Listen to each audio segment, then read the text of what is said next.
નમસ્કાર, સમાચાર સાથે હું હિના। સમાચાર નવસારીમાંથી। વાંસદામાં ભૂકંપનો આંચકો અનુભવાયો છે। સવારે 5 વાગ્યાની આસપાસ 2.7 તીવ્રતાનો આંચકો આવ્યો હોવાની વિગતો છે। ભૂકંપનું કેન્દ્રબિંદુ વાંસદાથી 21 કિલોમીટર દૂર નોંધાયું હોવાની વિગત। તો વાંસદામાં ભૂકંપનો આંચકો અનુભવાયો છે। સવારે 5 વાગ્યાની આસપાસ 2.7ની તીવ્રતાનો આંચકો આવ્યો। અમારા સંવાદદાતા ભાવિન વધુ વિગતે વાત કરવા જોડાયા છે। ભાવિન, પૂરી વિગત। ચોક્કસ હિના, જે સમગ્ર ઘટના છે નવસારી જિલ્લાના વાંસદા તાલુકાની ઘટના છે અને વાંસદા તાલુકામાં વહેલી સવારે ધરતી જે ધ્રુજી છે એટલે કે ભૂકંપના આંચકા અનુભવાયા છે। સવારે 5 વાગ્યાને 1 મિનિટે જે છે ભૂકંપના આંચકા અનુભવાયા છે। વાંસદાથી 21 કિલોમીટર દૂર જે કેન્દ્રબિંદુ છે એ નોંધાયું છે અને રેક્ટર સ્કેલની જો વાત કરીએ તો ભૂકંપની તીવ્રતા 2.7 નોંધાઈ છે। પરંતુ હિના, મહત્વની વાત જે છે કે ભૂકંપ આવવા પાછળનું કારણ જે તજજ્ઞો જણાવી રહ્યા છે કે વાંસદા તાલુકામાં જૂજ અને કેલિયા ડેમ આવેલા છે અને કેલિયા ડેમમાં જે જળસ્તર જે પાણી છે એનું લેવલ વધઘટ થતું હોય છે અને એના કારણે જે સ્ટેટિક પ્લેટ છે જે સ્ટેટિક પ્લેટ હલવાના કારણે આ પ્રકારના જે ધરાવો છે એ ધ્રુજે છે, એના કારણે જે આંચકાઓ છે એ અનુભવાતા હોય છે। એટલે કે અવારનવાર તજજ્ઞો છે એ વાંસદા સહિત વિસ્તારના જે લોકો છે રહેણાંક વિસ્તારના, એમને પણ સલાહ આપવામાં આવે છે કે આ જે રેક્ટર સ્કેલ પર જે તીવ્રતાઓ આવે છે એ કોઈ ભૂકંપના આંચકા નથી, પરંતુ જે સ્ટેટિક પ્લેટ છે એનામાં જે બેલેન્સ થતું હોય છે પ્લેટનામાં, અને એના કારણે આ રીતના ધરાવો ધ્રુજતી હોય છે। એટલે કોઈને ડરવાની વાત નથી। આ પ્રકારના તજજ્ઞો પણ અવારનવાર જે છે કહેતા હોય છે। પરંતુ જે રીતના 2.7ની તીવ્રતાની જે ભૂકંપના આંચકા હતા એને લઈને ક્યાંક ને ક્યાંક લોકોમાં પણ હાલ ડરનો માહોલ તો છે, પરંતુ ડરવા જેવી કોઈક વાત નથી આ બાબતે। બિલકુલ ભાવિન, આપે અગત્યની જાણકારી આપી। ભાવિન, સાથે એ જાણવું છે કે આપે જે રીતે જણાવ્યું કે આ પ્રકારના આંચકા આવતા રહે છે, લોકોએ ડરવાની જરૂર નથી, તો લોકો ભય મુક્ત રહે તે માટે તંત્ર તરફથી કોઈ પ્રયાસ કરાયા છે? ચોક્કસ રહીને તંત્ર તરફથી પણ અવારનવાર આ બાબતે જે જનજાગૃતિના જે અભિયાનો છે એ પણ આપતા હોય છે। પરંતુ જે રીતના અવારનવાર આ રીતના આંચકાઓ આવતા હોય છે અને લોકોમાં ડરનો માહોલ હોય છે, એટલા માટે ડરનો માહોલ હોય છે કે જ્યારે પણ તીવ્રતા વધુ થતી હોય છે તો જે કાચા મકાન હોય છે એમાં તિરાડો પડતી હોય છે, એટલે કે લોકોમાં ભય સતાવતો રહે છે અવારનવાર। એના કારણે પણ લોકોમાં એક ડરનો માહોલ છે કે ઘરોને નુકસાની ન થાય કે નુકસાની થતી હોય તો ડર વધુ થતો છે લોકોને, એટલે આ બાબતે પણ લોકો ડરતા હોય છે।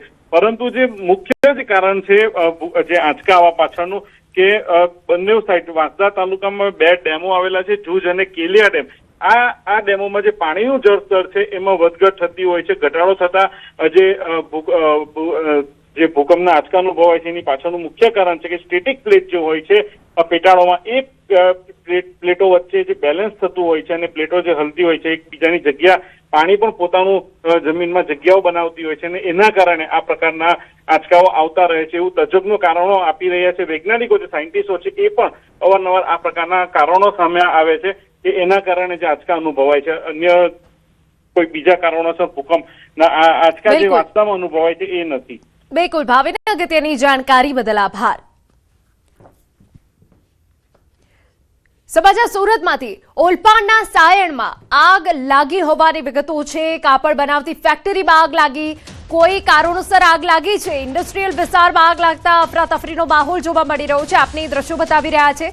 ફાયર વિભાગને જાણ કરાઈ છે। ફાયર ફાઈટરની ટીમ ઘટનાસ્થળ પર પહોંચી છે। આગને કાબૂમાં લેવાના તમામ પ્રયાસો થઈ રહ્યા હોવાની વિગત છે।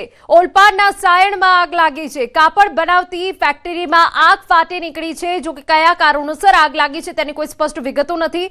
ફાયર વિભાગની ટીમ ઘટનાસ્થળ પર પહોંચી છે અને આગને કાબૂમાં લેવાના પ્રયત્નો હાથ ધરવામાં આવ્યા છે। આપને 2 અલગ અલગ તસવીરો બતાવી રહ્યા છે। કાપડ બનાવતી ફેક્ટરીમાં આગનો બનાવ બન્યો છે। સાયણ ખાતે આ કાપડ બનાવતી ફેક્ટરી આવેલી છે। અમારા સંવાદદાતા કેતન વધુ વિગતે વાત કરવા જોડાયા છે। કેતન, શું સ્થિતિ છે, કયા કારણોસર આગ લાગી, શું વિગત આપની પાસે? એના ચોક્કસથી વાત કરતો સુરત જિલ્લાના ઓલપાડ તાલુકાની અંદર જે સાયણ વિસ્તાર ઇન્ડસ્ટ્રીયલ એસ્ટેટ છે, ઇન્ડસ્ટ્રીયલ એસ્ટેટ જે બાલાજી ઇન્ડસ્ટ્રીયલ એસ્ટેટની અંદર આજ રોજ વહેલી સવારે કાપડ બનાવતી ફેક્ટરીની અંદર ભીષણ આગ લાગવા પામી હતી। આગ લાગવાનું ચોક્કસ કારણ સ્પષ્ટ થઈ શક્યું નથી, પરંતુ શંકા માની શકાય છે કે શોર્ટ સર્કિટને કારણે આગ લાગી હોય એવું અનુમાન હાલ માનવામાં આવી રહ્યું છે અને આગ લાગતાની સાથે કામદારોમાં પણ અફરાતફરીનો માહોલ સર્જાયો હતો. ઇન્ડસ્ટ્રીયલ વિસ્તારની અંદર આગ લાગતા આજુબાજુની કંપનીના જે કર્મચારીઓ છે એમાં પણ ભયનો માહોલ જોવા મળ્યો છે. ખાસ કરીને વાત કરવામાં આવે તો અસહ્ય ગરમીને કારણે શોર્ટ સર્કિટને કારણે આગ લાગતી હોય છે, જેના કારણસર કંપની સંચાલકે મોટું નુકસાન વેઠવાનો વારો આવે છે. અને ખાસ કરીને આ જે આગ લાગતાની સાથે જ માંગરોળ ફાયર અને કામરેજનું ERC ફાયર ઘટના સ્થળે પહોંચી આગ ઉપર કાબુ મેળવવાના હાલ પ્રયાસ ચલાવી રહ્યા છે. જી બિલકુલ, આભાર. સમાચારમાં આગળ વધી અરવલ્લીના ભિલોડા પાસે આવેલા નાંદોજ ડાયવર્ઝન નજીક ગમખ્વાર અકસ્માતમાં એકનું મોત. મોડી રાત્રે એક બાઇક અચાનક રોડ નજીક ઊંડા ખાડામાં ખાબકી હતી. આ બાઇક પર સવાર બે સગા ભાઈઓ સીધા 50 ફૂટ ઊંડા ખાડામાં પડ્યા હતા. આ ભયાનક દુર્ઘટનામાં એક ભાઈનું ઘટનાસ્થળ પર કરુણ મોત નીપજ્યું હતું, જ્યારે બીજો ભાઈ ગંભીર રીતે ઘાયલ થયો હતો. ઘટનાની જાણ થતાં મોડાસા ફાયર બ્રિગેડની ટીમ તાત્કાલિક ત્યાં દોડી ગઈ હતી. ફાયર ફાઇટરોએ ભારે જહેમત બાદ મૃતદેહોને ખાડામાંથી બહાર કાઢ્યો. પોલીસે આ સમગ્ર મામલે ગુનો નોંધી આગળની કાયદેસરની કાર્યવાહી હાથ ધરી હોવાની વિગત. અમારા સંવાદદાતા હાર્દિક વધુ વિગતે વાત કરવા જોડાયા છે. હાર્દિક, શું વિગત? વિના ચોક્કસથી જે પ્રકારે અરવલ્લી જિલ્લાનું જે ભિલોડાથી નાંદોદ જવાનો રસ્તો છે એ રસ્તા ઉપર સમારકામ ચાલુ છે, રસ્તાની કામગીરી ચાલુ છે. આ દરમિયાનમાં ત્યાં અનેક ડાયવર્ઝન બનાવવામાં આવ્યા છે. ત્યાં ગત રાત્રિ દરમિયાન નાંદોદ પાસે જે ડાયવર્ઝન છે ત્યાંથી બે ભાઈઓ બાઇક ઉપર ગુજરી જઈ રહ્યા હતા. દરમિયાનમાં અંધારામાં ખબર ન પડી અને 50 ફૂટ ઊંડા ખાડામાં જઈને ખાબક્યા હતા અને તેના કારણે એક ભાઈ ગંભીર રીતે ઘવાયેલો હતો, જેનું ઘટના સ્થળે મોત થયું છે. જ્યારે અન્ય એક ભાઈને માથાના ભાગે ઈજાઓ થઈ છે, શરીરે ઈજાઓ થઈ છે, તેને સારવાર માટે ખસેડવામાં આવ્યો છે. કહી શકાય કે જે પ્રકારની બેદરકારી છે, સુરક્ષાનો અભાવ છે, કારણ કે ડાયવર્ઝનની બાજુમાં જ આ પ્રકારનો મોટો ખાડો મોટી દુર્ઘટના કરી શકતો હતો. કોઈ એસટી બસ અથવા કોઈ પણ પ્રકારની મોટી દુર્ઘટના બની શકતી હતી. ત્યારે આજે એક વ્યક્તિએ જીવ ગુમાવવો પડ્યો છે. એટલે સમગ્ર મામલે પોલીસે ઘટના સ્થળે પહોંચી કાર્યવાહી હાથ ધરી છે. મોડાસા ફાયર બ્રિગેડની મદદ લેવામાં આવી હતી. મૃતદેહને બહાર કાઢવા માટે રેસ્ક્યુ કરવામાં આવ્યું હતું અને સમગ્ર મામલે પોલીસ તપાસ કરી રહી છે. જી આભાર. સમાચાર ભાવનગરમાંથી. રિંગ રોડ પર ટ્રિપલ અકસ્માતની ઘટના બની છે. બાઇક, કાર અને ટ્રક વચ્ચે અકસ્માતની ઘટના. અકસ્માતની ઘટનામાં 2 લોકોના મોત થયા. કાર ચાલકે બાઇકને ટક્કર મારી ટ્રક પાછળ ઘૂસી. બાઇક 100 મીટર જેટલો રસ્તા પર ફંગોળાયું. કારમાં સવાર અને બાઇક ચાલકને ગંભીર ઈજાઓ પહોંચી છે. 2 લોકોના મોત થયા છે, જ્યારે 2 લોકો સારવાર હેઠળ. તો બાઇક 100 મીટર જેટલો રસ્તા પર ફંગોળાયો હોવાની વિગતો અહીંયા મળી રહી છે. આજે અકસ્માત થયો તેમાં બાઇક ચાલકને ગંભીર ઈજાઓ પહોંચી છે. 2ના મોત થયા છે, 2 સારવાર હેઠળ છે. રિંગ રોડ પર ટ્રિપલ અકસ્માત થયો.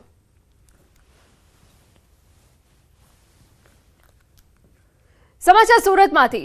દૂધ ભરેલ ટેન્કરને અકસ્માત નડ્યો. ઉમરપાડા માંડવી રોડ પર અકસ્માતની ઘટના બની છે. ઉમરપાડા માંડવી રોડ પર જંગલ વિસ્તારમાં અકસ્માતની ઘટના બની. સ્ટેરિંગ પરથી કાબુ ગુમાવતા અકસ્માત. ટેન્કર ચાલક નશાની હાલતમાં હોવાનું અનુમાન. ટેન્કરના ચાલકનું અકસ્માતમાં મોત. અકસ્માતને પગલે લોકોનું ટોળું ભેગું થઈ ગયું. મૃતદેહનો કબજો મેળવવા PM કરાવવાની તજવીજ હાથ ધરાઈ. ઉત્તરાખંડના ઉધમસિંહ નગર જિલ્લાના કાશીપુરમાં એક સ્કોર્પિયો કાર અને સ્કૂટી વચ્ચે ગંભીર અકસ્માત થયો. આપને દ્રશ્યો બતાવી રહ્યા છે. સ્કોર્પિયો કારની જોરદાર ટક્કર લાગતા સ્કૂટી પર સવાર વિદ્યાર્થીઓ ઇજાગ્રસ્ત થયા.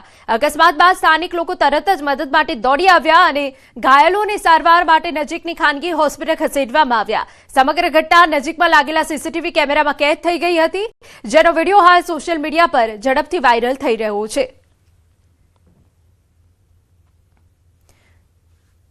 સમાચારમાં આગળ વધીએ. હવે બતાવીએ હૈયું હચમચાવી નાખતા CCTV. ક્યાંક સામે આવ્યો છે રફતારના રાક્ષસોનો કાળો કેર, તો ફરીથી અસામાજિક તત્વોના આતંકે ઉપાડો લીધો છે.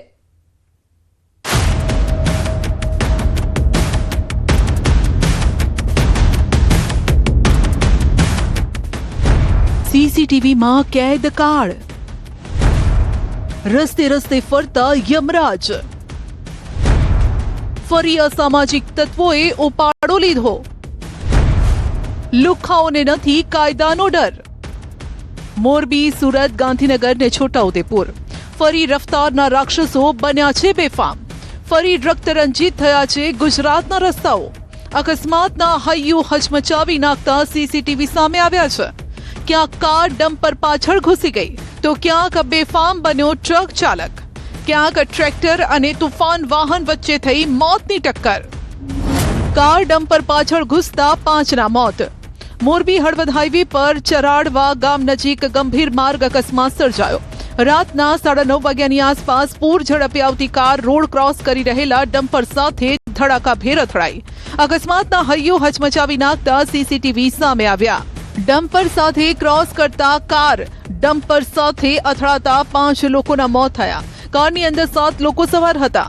રણછોડગઢ ગામના યુવક પરેશનું હળવદના માનસર ગામ પાસે બાઇક સ્લીપ થઈ ગયું, જેથી તેને ઈજા પહોંચી, જેના પગલે પરેશના પિતા સહિત તેના ગામના લોકો કિયા કારમાં સવાર થઈને પરેશને સારવાર માટે હોસ્પિટલે લઈ જઈ રહ્યા હતા. આ દરમિયાન ચરાડવા ગામ નજીક પેટ્રોલ પંપની સામેના ભાગમાં કારખાનામાંથી બહાર નીકળી રોડ ક્રોસ કરી રહેલા ડમ્પર સાથે તેમની કાર અથડાઈ ગઈ. ટક્કર એટલી ભયાનક હતી કે પૂર ઝડપે આવી રહેલ કાર ડમ્પરમાં ઘૂસી ગઈ. આ અકસ્માતમાં કાર સવાર કુલ 7 વ્યક્તિઓ પૈકી 3ના ઘટના સ્થળે જ્યારે કે 2 વ્યક્તિના સારવાર દરમિયાન મોત થતા અકસ્માતમાં કુલ 5 વ્યક્તિઓએ જીવ ગુમાવવો પડ્યો. મૃતકોમાં બાઇકમાં ઈજાગ્રસ્ત થયેલા પરેશનો પણ સમાવેશ થાય છે. ઉપરાંત રણછોડગઢ તાલુકા પંચાયતના સદસ્ય પ્રેમજી દઢૈયાનું પણ મોત થયું. ઈજાગ્રસ્તો મોરબી અને રાજકોટની હોસ્પિટલમાં સારવાર હેઠળ છે. હાઈવે પર ટ્રિપલ અકસ્માત, 1 વ્યક્તિનું મોત. માંગરોળના પીપોદરા ગામ પાસે હાઈવે પર અકસ્માત સર્જાયો. એક ટ્રકે કાર અને 2 બાઇકને અડફેટે લેતા 1 વ્યક્તિનું ઘટના સ્થળે મોત થયું, જ્યારે કે અન્ય 2 વ્યક્તિ ગંભીર રીતે ઘાયલ થયા. આ ઘટના પીપોદરા કટ નજીક બની હતી. ટ્રક ચાલકે બેદરકારીપૂર્વક વાહન ચલાવીને સૌપ્રથમ એક કારને ટક્કર મારી હતી. ત્યારબાદ તેણે 2 અલગ અલગ બાઇકને પણ અડફેટે લઈ લીધા. અકસ્માતમાં એક બાઇક સવારનું ઘટના સ્થળે જ મોત થયું. બીજી બાઇક પર સવાર 2 વ્યક્તિઓને ગંભીર ઈજા પહોંચી, જેમને તાત્કાલિક સારવાર માટે નજીકની હોસ્પિટલમાં ખસેડવામાં આવ્યા.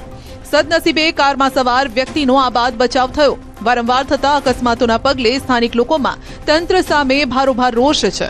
બેફામ ડમ્પર અને ટ્રક ચાલકો સામે કડક કાર્યવાહીની માંગ થઈ રહી છે. રાજ્યસભાની 4 બેઠકો માટે આજે નામાંકન ભરવાની પ્રક્રિયા. ભાજપના 4 ઉમેદવારો નામાંકન પત્ર ભરશે. માનસી પરમાર નામાંકન દાખલ કરશે. નામાંકન પહેલા માનસી પરમારની ખાસ પ્રતિક્રિયા સામે આવી. બૂથના કાર્યકરથી રાજ્યસભા સુધીની જવાબદારી મળવી ગૌરવની વાત હોવાનું જણાવ્યું.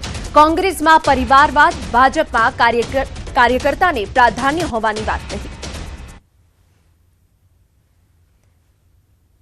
તો આપને જણાવી દઈએ, માનસી પરમાર કે જેઓ આજે નામાંકન દાખલ કરવાના છે, હાલ પ્રદેશ ભાજપ બક્ષીપંચ મોરચાના અધ્યક્ષ છે, કે જેમને એક મોટી જવાબદારી મળવાની છે. ગીર સોમનાથ જિલ્લા પંચાયતના સભ્ય પણ તેઓ રહી ચૂક્યા છે. ગીર સોમનાથ જિલ્લા ભાજપ પ્રમુખ પણ હતા. આપને જણાવી દઈએ કે આજે તેઓ નામાંકન દાખલ કરવાના છે. ભાજપ યુવા મોરચાના કારોબારી સભ્ય હતા અને આ સાથે સાથે તેમની કેટલીક પ્રતિક્રિયાઓ પણ સામે આવી છે. તેમને બૂથના કાર્યકરથી રાજ્યસભા સુધીની જવાબદારી મળવી ગૌરવની વાત હોવાનું જણાવ્યું. રાજ્યસભાની 4 બેઠકોનું આજે નામાંકન પત્ર ભરવાની અંતિમ તારીખ છે, જેમાં ભારતીય જનતા પાર્ટીએ 4 ઉમેદવારોની જાહેરાત કરી દીધી છે. તેમાં માનસી પરમાર જે છે તેમને ઉમેદવાર તરીકે આજે નામાંકન પત્ર ભરવાના છે. તેમની સાથે વાત કરીશું. હવે અંતિમ ઘડી અને આજે નામાંકન પત્ર ભરવાના છો, શું કહેશો? પત્ર ભર્યા બાદ સાંસદ તરીકે ફિક્સ? ભારતીય જનતા પાર્ટીના એક કાર્યકર્તા તરીકે જ્યારે મારા જેવા સામાન્ય યુવાનને, એક સામાન્ય બૂથના કાર્યકર્તાને પાર્ટી એવડી મોટી જવાબદારી આપી છે, સ્વાભાવિક રૂપે મને ખૂબ હર્ષ અને લાગણી ઊભી થાય છે. અને આ માત્ર ને માત્ર ભારતીય જનતા પાર્ટીમાં જ શક્ય છે. આ વિશ્વની અને આ દેશની અન્ય કોઈ પાર્ટીમાં શક્ય નથી. સામાન્ય કાર્યકર્તા પણ આજે રાજ્યસભાનો સાંસદ બની શકે છે. અમારા નસીબે, સદનસીબે આજે ગુજરાતમાં નરેન્દ્રભાઈના સમયથી લઈને અત્યાર સુધી ભારતીય જનતા પાર્ટી આ 26-27 વર્ષથી શાસન કરે છે. અને સ્વાભાવિક રૂપે આજે કદાચ અમે બિનહરીફ રાજ્યસભાના સાંસદ ચૂંટાણા છે, તો સ્વાભાવિક રૂપે અમારા માટે એ હર્ષ અને લાગણી છે. આમ જોવા જઈએ તો રાજ્યસભાની અંદર પીઢ નેતાઓને મોકલવામાં આવે છે. પ્રથમ વખત એવું બન્યું છે કે યુવા નેતાઓને આ વખતે પ્રાધાન્ય આપ્યું છે. એ તકને કેવી રીતે જોઈ રહ્યા છો? ભારતીય જનતા પાર્ટીએ આ વખતે જે 4 રાજ્યસભાના સાંસદ તરીકે જે પાર્ટીએ મેન્ડેટ આપ્યા છે, આ 4 મૂળ ભારતીય જનતા પાર્ટીના એક બૂથના કાર્યકર્તા છે. જે 6 એપ્રિલ 1980ના રોજ જ્યારે ભારતીય જનતા પાર્ટીની સ્થાપના થઈ, જે પંચનિષ્ઠાના આધારે જે પાર્ટીની સ્થાપના થઈ, એમાં મૂળભૂત જે સિદ્ધાંતો છે એ આધારે જે પાર્ટીની સ્થાપના થઈ છે. માત્ર ને માત્ર પાર્ટી છે કોઈ વ્યક્તિની કે કોઈ પરિવારની પાર્ટી નથી. સામાન્યમાં સામાન્ય કાર્યકર્તા પણ આજે દેશનું નેતૃત્વ કરી શકે, સામાન્યમાં સામાન્ય કાર્યકર્તા પણ આજે રાજ્યનું નેતૃત્વ કરી શકતા હોય. એવી જ રીતે અમારા જે રાજ્યસભાના અમને પાર્ટીએ જે નોમિનેટ કર્યા છે, અમને પાર્ટીએ ઉમેદવાર બનાવ્યા છે, તો એક કાર્યકર્તા તરીકે અમારા માટે ખૂબ મોટી વાત છે. આજે નામાંકન ભરવાની પ્રક્રિયા. રાજુ શુક્લ નામાંકન દાખલ કરશે. નામાંકન પહેલા રાજુ શુક્લ સાથે ન્યૂઝ 18 ગુજરાતીની ખાસ વાતચીત.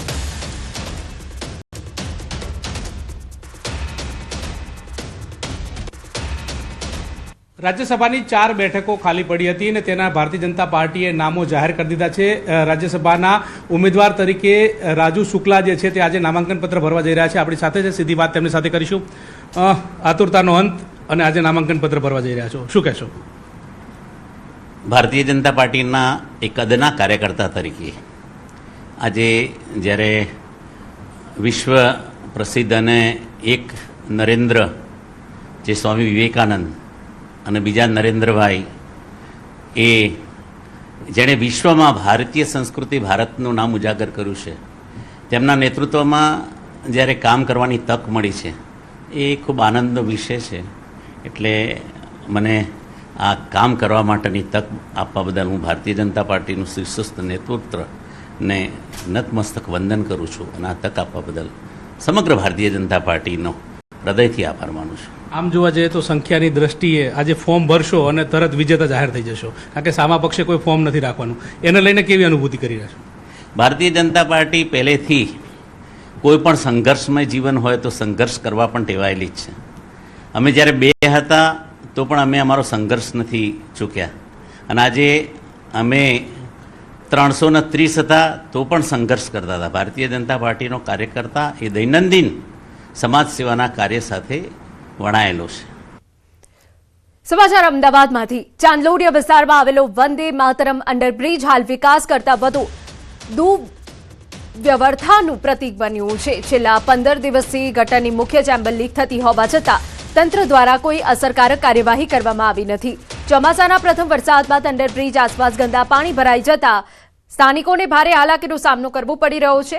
ગંદકી અને પાણી ભરાવાના કારણે મચ્છરોનો ઉપદ્રવ વધ્યો છે અને રોગચાળાની ભીતિ સર્જાઈ છે. ત્યારે સાંભળો ન્યૂઝ 18 સમક્ષ સ્થાનિકોએ શું વ્યથા ઠાલવી. અમદાવાદ શહેરને સ્માર્ટ સિટીનું બિરુદ મળ્યું, તેમ છતાં પણ આજે આ સ્માર્ટ સિટીની અંદર સામાન્ય જનતા છે તે પ્રાથમિક સુવિધાના નામે પણ તેઓને ક્યાંક હાલાકી થઈ રહી છે. અમદાવાદ શહેરના સૌથી પોશ ગણાતા ગોતા જે વિસ્તાર છે, ગોતા ચાંદલોડિયાનું જે અંડરપાસ છે, વર્ષોથી બની રહ્યું છે, મંથર ગતિએ બની રહ્યો છે. તેના કારણે એના આસપાસના જે રહીશો છે તેને હાલાકી થઈ રહી છે, રોગચાળો વધી રહ્યો છે, ટ્રાફિકની સમસ્યા જોવા મળી રહી છે. મહિલાઓ અને વૃદ્ધોને ત્યાંથી પસાર થવું કે અશક્ય બની ગયું છે અને કદાચ નરકાગાડ સ્થિતિમાં જીવી રહ્યા છે. હું દ્રશ્યો આપણે બતાવી રહ્યો છું, ત્યાં ઊભો છું એ વિસ્તારની. આજે તે લોકોએ બેસણું યોજ્યું છે આ અંડરપાસનું. અનોખો વિરોધ કરી રહ્યા છે. આપ જોઈ શકો છો જય શ્રી રામ અને જે કહી શકાય કે ઓમ શાંતિ કરી રહ્યા છે. આ અંડરપાસ બ્રિજને લઈને અંડરપાસનો એ રીતે વિરોધ થઈ રહ્યો છે કે કદાચ તેનું બેસણું કરવું પડે તે પ્રકારની સ્થિતિ જોવા મળી રહી છે. કાકા, આજે બેસણું કરી રહ્યા છો, કેટલા વર્ષથી આ સમસ્યા તમને જોવા મળી રહી છે? 4 વર્ષથી બધા સમસ્યા ચાલુ છે. અમારે જ્યાં વડીલોના ચોકડી પર જવું હોય તો રોડની કોઈ ઉકેલ આવતો નથી. છેલ્લા 2.5 વર્ષથી આ કામ મંથર ગતિએ ચાલી રહ્યું છે અને વારંવાર ડ્રેનેજની લાઈન લીકેજ થાય છે. કાલે રાત્રે પણ અહીંયા એમસી દ્વારા ટેન્કરો મૂકીને પાણી કાઢવામાં આવેલ ને રહીશો બીમાર થયેલા છે. બાજુમાં જે રોડ સર્વિસ રોડ આપેલો છે ત્યાં પણ સરખું કરાવવામાં આવતું નથી. 2-3 જણાને ફ્રેક્ચર પણ થયેલા છે. અને ગંદકી તો એટલી બધી છે, રોજ ડ્રેનેજ ઉભરાય છે અને કહેવાથી પણ કોઈ આવતું નથી. અને જે ગટરો ખાલી કરવા આવે છે ને એ પણ જતા રહેશે ખાલી દેખાડો કરીને ફોટા પાડીને અને ડીઝલ ચોરી કરીને જ જતા રહેશે. હાથ પગ આ બધાનો અડધોનો પગે ફ્રેક્ચર થઈ ગયો છે મને. અને રોડનો અડધા સાધનો વ્હીલ બધાનો અડધો વ્હીલનું ફ્રેક્ચર થઈ ગયું. માણસ પણ વ્હીલનું ફ્રેક્ચર થઈ ગયું તો શું કે સાધનોની કોઈ અડધી આયુષ્ય થઈ ગયું એમ. છેલ્લા 2.5 વર્ષથી આ પ્રોબ્લેમ છે. કોઈ સાંભળતું નથી, રસ્તા બી નથી બનાવતા, બધી બીમારી છે. પાણીમાં પણ અમારી ટાંકીમાં પણ મિક્સ થઈ ગયું છે ગટરનું પાણી, બધાને ઝાડા ઉલટી થઈ ગઈ છે. મળવા આવીને જતા રહે વાત કરીને, બાકી કાંઈ નહીં. ને સમસ્યા તો છે જ તે. ફોટા પાડીને જતા રહે. હા, ફોટા પાડીને જતા રહે. ઓપરેટરો અને આસિસ્ટન્ટ કમિશનર બધા અહીંયા મુલાકાતે આવે છે, આવીને જોઈને પછી જતા રહે છે. છેલ્લા 4 વર્ષથી આ કામગીરી ચાલે છે. તંત્રવાળા નાટક જ કરે છે, બીજું કશું કરતા નથી. આવીને નાટક કરીને જતું રહેવાનું બસ. આટલો ચારો થોડો ટાઈમ લાગે આટલા કામમાં? ટેક્સ તો ભરીએ 5,000 ટેક્સ આવતો હતો ઓફિસોનો, એનો 12,000 રૂપિયા ટેક્સ આવવા મળ્યો. ટેક્સનો મતલબ જ એ છે કે તેને તમારું કામ થવું જોઈએ, રોડ રસ્તા બનવું જોઈએ, પાણી મળવું જોઈએ. બધું મળવું જોઈએ, તો વ્યવહારિક છે ને યાર. એમના બધા ત્યાં ક્વાર્ટર બને છે 4 BHK લક્ઝુરિયસ ક્વાર્ટર, તો અમારા બને છે. અમે મંદિર મહાદેવ નહીં જઈ શકતા, પડી જવાની બીક લાગે છે. ટેકારા કેટલા પડ્યા છે, 4 મહિનામાં ચોમાસામાં અમે કેતે બહાર નીકળીશ. મારી વહુ 4 દિવસથી માદી છે. આ બધી મહિલાઓ પછી એ પણ આવી છે કે અપેક્ષા એવન્યુ હું જ્યાં ઊભો છું ત્યાં અંડરપાસ આખો બની રહ્યો છે અને આસપાસ જેટલી બધી સોસાયટીઓ છે, કદાચ 10 થી પણ વધુ અલગ અલગ સોસાયટીઓ એપાર્ટમેન્ટો છે, એની આ પરિસ્થિતિ છે. કદાચ આ સ્માર્ટ શહેરને ટેક તો લાગ્યું છે, પરંતુ આજે પણ પ્રાથમિક જેવી સુવિધાઓ જે કહી શકાય કે યોગ્ય રસ્તા ના મળવા, અંડરપાસની કામગીરી મંથર ગતિએ ચાલી રહી છે, તેના કારણે અહીં જે ગટરના પાણી છે અંડરપાસમાં ભરાઈ રહ્યા છે, તેના કારણે રોગચાળો ફેલાઈ રહ્યો છે. પીવાનું જે પાણી છે તેની અંદર પણ જે ગટરના પાણી મિક્સ થઈ રહ્યા છે. એટલે ચોક્કસ કદાચ સત્તાધીશના અધિકારીઓ, કદાચ જે બંગલાઓમાં અધિકારીઓ રહી રહ્યા છે, એસી બંગલાઓમાં, કદાચ એ વ્યક્તિઓ અહીં આવવાની જરૂર છે અને ગ્રાઉન્ડ રિપોર્ટ જઈને ખરેખર લોકોની જે વાસ્તવિકતા છે, લોકો જે પરેશાન થઈ રહ્યા છે, તે ખરેખર હવે એસી જમાત બહાર નીકળીને અધિકારીઓ અને નેતાઓ જોવાની જરૂર છે. કેમેરામેન હિરેન શાહ સાથે પ્રણવ પટેલ, ન્યૂઝ 18 અમદાવાદ. સમાચારમાં રોકાઈ એક વિરામ માટે.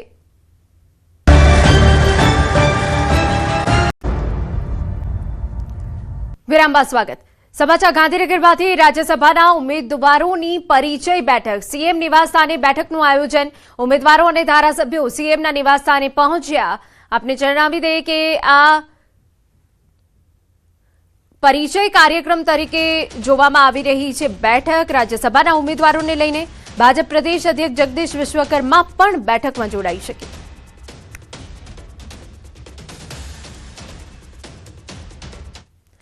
અરવલ્લીમાં ખેડૂતો અને વેપારીઓની કામધેનુ ગણાતી મોડાસા નાગરિક સહકારી બેંકની આજે ચૂંટણી યોજાઈ રહી છે. આ બેંકની કુલ 15 બેઠકો માટે સવારે 8 વાગ્યાથી જ મતદાન શરૂ થઈ ગયું છે. આ ચૂંટણીમાં 10,000 કરતાં વધુ મતદારો પોતાના મતાધિકારનો ઉપયોગ કરશે.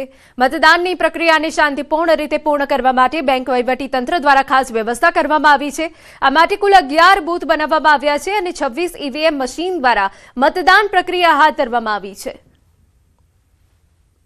કુલ 11 બૂથ ઊભા કરેલા છે અને 26 ઈવીએમ મારફતે આ 10,500 થી વધુ મતદારો માટે મતદાનની વ્યવસ્થા કરવામાં આવી છે. સિનિયર સિટીઝનોનો ઉત્સાહ ઘણો વધારે છે અને એ લોકો સિનિયર સિટીઝનોને તકલીફ ના પડે એના માટે વ્હીલચેર, પાણી, બેસવાની વ્યવસ્થા બધી મેનેજમેન્ટ દ્વારા કરવામાં આવેલી છે. સમાચાર વલસાડમાંથી. વાપીના ડુંગરા વિસ્તારની ઘટના. વાપીમાં યુવકને 2 ઈસમોએ ઢોર માર માર્યો. અસામાજિક તત્વોએ યુવાનને દંડા વડે જાહેરમાં ફટકારી કાયદો હાથમાં લીધો. છેડતી મામલે યુવકોએ સજા આપી હોવાની ચર્ચા. ઘટનાનો વિડીયો સોશિયલ મીડિયા પર વાયરલ. થોડા દિવસ અગાઉ ઘટના બની હોવાની ચર્ચા. સમગ્ર ઘટનાને લઈ હજુ સુધી કોઈ પોલીસ ફરિયાદ નથી થઈ. અમારા સંવાદદાતા ભરત વધુ વિગતે વાત કરવા જોડાયા છે. ભરત, પૂરી વિગત. બિલકુલ, વાપીના ડુંગરા વિસ્તારની આ ઘટના છે. થોડા દિવસ અગાઉ એક ઘટના બની હતી જેમાં એક યુવક પર એક યુવતીની છેડતીનો આરોપ લાગ્યા હતા ને ત્યારબાદ લોકો એકઠા થયા હતા અને આ યુવકને પકડી અને ત્યારબાદ કેટલાક લોકોએ આ યુવકને ઢોર માર માર્યો હતો. આમ જાહેરમાં જ તાલિબાની સજા કરવામાં આવી રહી હોય તેવા દ્રશ્યો જોવા મળ્યા હતા અને આ વિડીયો અત્યારે સોશિયલ મીડિયામાં વાયરલ થઈ રહ્યો છે. જોકે જે લોકો માર મારી રહ્યા છે તે લોકોએ આ યુવક અગર કોઈ યુવતીની છેડતી કરી હોય તો તેને કાનૂની રીતે એની કાર્યવાહી કરાવવાને બદલે પોતે જ કાયદો હાથમાં લીધો અને આ રીતે યુવકને જાહેરમાં ઢોર માર માર્યો હતો. આ વિડીયો અત્યારે સોશિયલ મીડિયામાં વાયરલ થઈ રહ્યો છે, પરંતુ હજુ સુધી આ મામલે કોઈ પોલીસ ફરિયાદ દાખલ નથી થઈ. બિલકુલ, આભાર.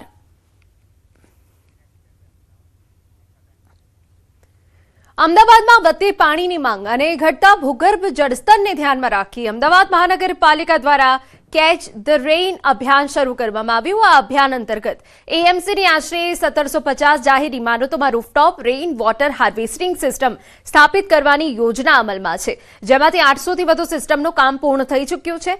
ચોમાસા પૂર્વે અંદાજે 1000 સિસ્ટમ કાર્યરત થવાની સંભાવના છે. આ યોજના હેઠળ છત અને ખુલ્લા વિસ્તારોમાં પડતા વરસાદી પાણીને એકત્ર કરી ફિલ્ટરેશન પ્રક્રિયા બાદ રિચાર્જ વેલ અને ટ્યુબવેલ મારફતે જમીનમાં ઉતારવામાં આવે છે, જેથી ભૂગર્ભ જળસ્તર વધારી શકાય. એએમસીએ અભિયાન હેઠળ 350 મિલિયન લીટર વરસાદી પાણીના સંચયનું લક્ષ્ય નક્કી કર્યું છે. કેચ ધ રેન કેન્દ્ર સરકારે જે યોજના મૂકી હતી એ અનુસંધાને મને નરેન્દ્રભાઈનું આહવાન હતું અને એ આહવાનના ભાગરૂપે આખા અમદાવાદે એ મુહિમને ઉપાડી લીધી હતી મહાનગરે. અને મહાનગરની અંદર સૌથી વધુ જે કેચ ધ રેનનો પ્રોગ્રામ કરવાનો હતો એની અંદર આપણે કર્યા છે. 1000થી વધુ જગ્યા ઉપર આપણે પરકોલ્ડરિંગ વેલ, ખંભાતી કૂવા, પાણી જમીનમાં ઉતારવા માટે જે સંગ્રહ કરવાનો હતો એ સંગ્રહ કદાચ ઇન્ડિયા લેવલે આપણે 3જા નંબરે અમદાવાદ શહેર આવ્યું છે. સમાચાર દ્વારકામાંથી ખંભાળિયામાં જીવદયાનો અનોખો કિસ્સો સામે આવ્યો. હરિપર ગામમાં એક શિયાળ છેલ્લા 3 દિવસથી ઊંડા કૂવામાં ફસાયેલું હતું. ઘટનાની જાણ થતાં જ એનિમલ કેર ચેરિટેબલ ટ્રસ્ટની ટીમ ત્યાં પહોંચી ગઈ હતી. સંસ્થાના સભ્યોએ દોરી અને નેટની મદદથી શિયાળનું રેસ્ક્યુ કર્યું હતું. કૂવામાં લાંબો સમય રહેવાના કારણે શિયાળ બેભાન થઈ ગયું હતું. તેના શરીરમાં કોઈ હલનચલન નહોતી. આ ગંભીર સ્થિતિમાં સભ્યોએ હિંમત દાખવીને શિયાળને CPR આપ્યું હતું. સતત પ્રયાસોના કારણે શિયાળ ધીમે ધીમે ભાનમાં આવ્યું હતું. પ્રાથમિક સારવાર આપીને તેને કુદરતી વસવાટમાં સુરક્ષિત મુક્ત કરાયું. જંગલી પ્રાણીને CPR આપી જીવ બચાવવાનો આ પ્રથમ બનાવ છે. આ પ્રશંસનીય કામગીરીને સ્થાનિક લોકોએ ભારે બિરદાવી. તો સારવાર બાદ કુદરતી વસવાટમાં તેને મુક્ત કરવામાં આવ્યું. 2 દિવસથી વધુ સમય થઈ ગયો હતો. આ શિયાળ જે ખાબક્યું હતું તે બાદ તે બેભાન હતું, પરંતુ CPR આપીને તેનામાં જીવ લાવવામાં આવ્યો હતો. ખંભાળિયામાં જીવદયાનો અનોખો કિસ્સો છે અને CPR આપીને કોઈ પ્રાણીનો આવી રીતે જીવ બચાવવામાં આવે એવો પ્રથમ આ કિસ્સો છે. સમાચારમાં અત્યારે બસ આટલું જ. નમસ્કાર.